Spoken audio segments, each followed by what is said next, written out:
Hey guys, my name is Dice Rollin'. Today we're going to be taking a look at a favorite among Halloween horror fans. Trick or Treat was written and directed by Michael Dougherty, though it was released on October 6, 2009. It actually first premiered at the Butt Numbathon Film Festival on December 9, 2007. It was based from a 1996 animated short film by Dougherty called Season's Greetings. Trick or Treat tells 5 separate yet interwoven stories that take place on one Halloween night. We get a look into the life of a principal who is also a serial killer, what happens when a group of teens pull a vicious prank, a young and lonely woman may have finally found the man she's been looking for, a nasty old man is paid a visit by a truly odd trick-or-treater, and a couple consisting of a woman who despises Halloween and her husband who is obsessed with it. So without further ado, this is my review of Trick or Treat.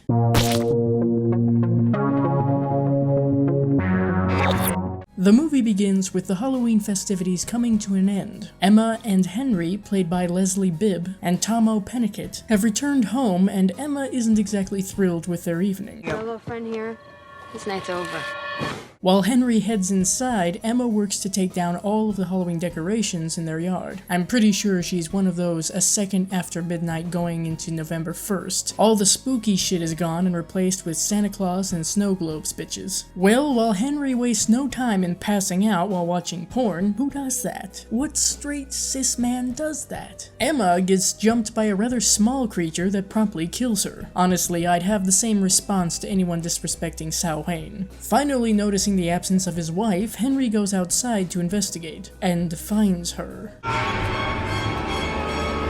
After the comic book style title credits, we're shown the events that happened earlier that night, in the town of Warren Valley, Ohio. First, we're introduced to a group of college students getting dressed for the night. Danielle, played by Lauren Lee Smith, Maria, played by Rochelle Aites, Janet, played by Monica Delane, and Danielle's sister Lori, played by Anna Paquin. They're off to find dates, but we'll get back to them later. For now, we're introduced to Charlie, played by Brett Kelly, whose favorite pastime seems to be being an absolute dickbag. A good example of this is Steven, played by Dylan Baker, catching him red-handed taking all of the unattended candy from a take-one situation. Instead of berating Charlie and sending him on his way, Steven has him sit with him while he gives him some background on the All Hallows Eve traditions, including the all-important checking to make sure that your candy hasn't been tampered with. This is a lesson that Charlie learns the hard way. This just leaves Steven with a small, well, not so small task of getting rid of Charlie's body. Good thing he's already got a hole in the backyard dug. Some trick-or-treaters, his crotchety old neighbor, Mr. Krieg, played by Brian Cox, and even his own son, Billy, played by Connor Christopher Levins, make things a little more difficult though. Once he's finally done with his task, Steven goes inside to help Billy do some carving.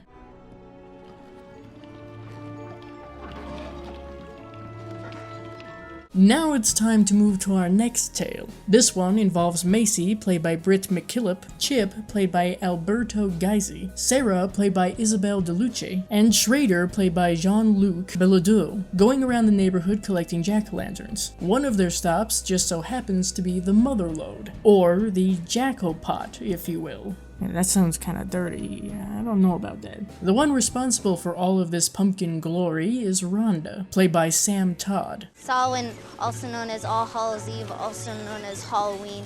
Predating Christianity, the Celtic holiday was celebrated on the one night between autumn and winter when the barrier between the living and the dead was thinnest, and often involved rituals that included human sacrifice. I like her. Now that they have a sufficient number of jack-o'-lanterns, the 5 of them head off to a foggy cliff. Obviously, this isn't your typical first choice on where to spend a Halloween night, but there's a very specific reason for this, as Macy explains. 30 years prior, there was a bus full of 8 children, who were not like your average kids of the time. They were special needs, essentially, and the parents of these kids had decided that caring for them was just too much, so they made a deal with the bus driver, played by Gerald Pates, to get rid of them. Before he could do this, one of the kids got out of his restraints and attempted to drive the bus home, but instead ended up driving it off of the cliff and into the water. The only survivor was the bus driver. So Macy's plan is for them to leave 8 jack-o'-lanterns at the water's edge for each of the lost kids. Macy, Sarah, and Schrader use the elevator to go down to the coast first. Chip and Rhonda are left to bring the rest of the jack-o'-lanterns on their trip down. But it seems there could be a problem. Jesus, what is this? Upon investigating, Rhonda finds the bus, proving that this massacre legend is true. Here's further proof. Plot twist, these aren't the dead trick-or-treaters. No, this is Macy, Sarah, Schrader, and Chip playing a prank on Rhonda. However, the tables are turned when Sarah, Chip, and Macy are packing their belongings up and they start hearing voices.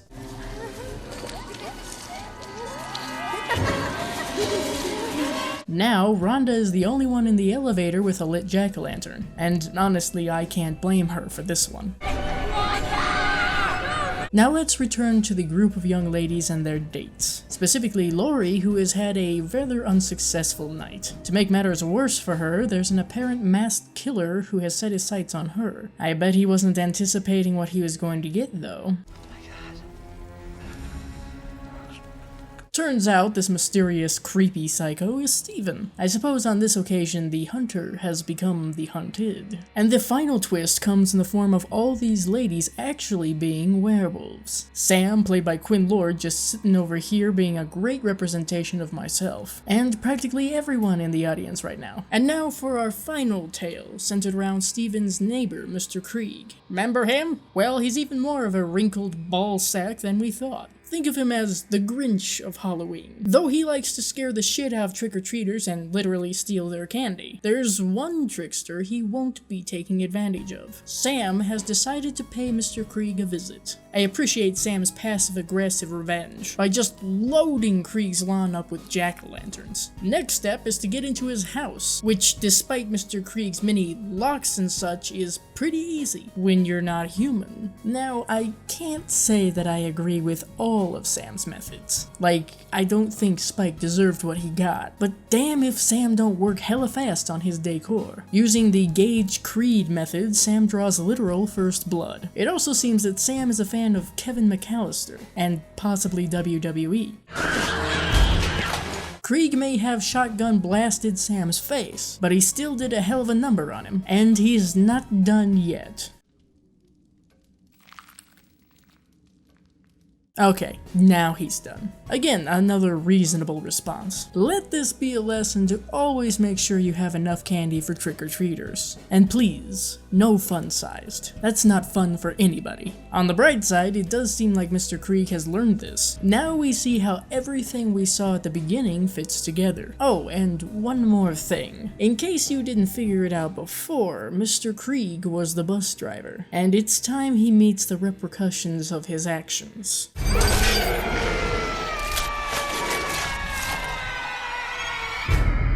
The end. Since there are technically different plots that all wrap up into one, I'll talk a little bit about each one first. The principal segment was rather fun and funny. I enjoyed the twist on the slasher/serial killer stereotype that many of us have in our heads. You don't picture psychotic killers also being fathers most of the time, or killers struggling to deal with their victims. It's a twisted version of a single dad trying to balance work and his kid. The Halloween school bus massacre segment is, to me, the creepiest out of the bunch. It's a classic urban legend/ghost story. The kids tell each other to scare the shit out of themselves. It's also a satisfying yet no less spine-chilling revenge story, in a couple of different ways. The surprise party segment had quite a nice twist. I like how it played with gender roles, and led you to believe one thing before turning it around. The segment between Sam and Mr. Krieg was also a revenge-style plot. I see Sam as a sort of Spirit of Halloween type of character, so it's literally like the holiday fighting back against someone who tries to spoil it for others. Finally, the overall, or wraparound story tied things together nicely, and made it all fit well. Everything flowed seamlessly together while also standing alone just fine. Another element of the movie that I think makes it extremely rewatchable is the progression of events. This isn't a linear timeline. We're jumping around to different stories that either happen simultaneously or at separate times during the evening, but it never feels confusing. It also makes it a fun sort of game to watch it again, and try to spot certain characters throughout, to see how it's all pieced together. The acting was solid. Nobody brought me out of the stories, and everyone did a good job with their characters. My favorite performances were Quinn Lord as Sam, and Dylan Baker as Steven, though I do have to give props to Brian Cox as Mr. Krieg. All of the teens in the group of the school bus massacre were quite enjoyable, and weren't at all one-dimensional like some bullies can be in movies. The 8 drowned kids were sufficiently creepy, as I mentioned as well. Nothing came off as too over the top given the source material. material, of course. Let's truly appreciate the luscious atmosphere and settings that are created in this movie. The color palette alone is prime Halloween/autumn vibes. Every single scene slaps you lovingly in the face with Halloween, so there's absolutely no doubt when these stories take place. The settings of each of the stories are different enough so that you can tell them apart easily, but they also meld together as one town. Personally, when I try to picture the best possible atmosphere for Halloween, this is one of the movies that captures what I imagine best. The special effects, a mix of practical and CGI, look fantastic, particularly the work on Sam, like when he isn't wearing his mask. I like seeing the practical effects on his face and head, with the animatronics and such. All the makeup looks are pretty impressive, and fun to take in. I wasn't looking at any of the creatures or monsters like, oh,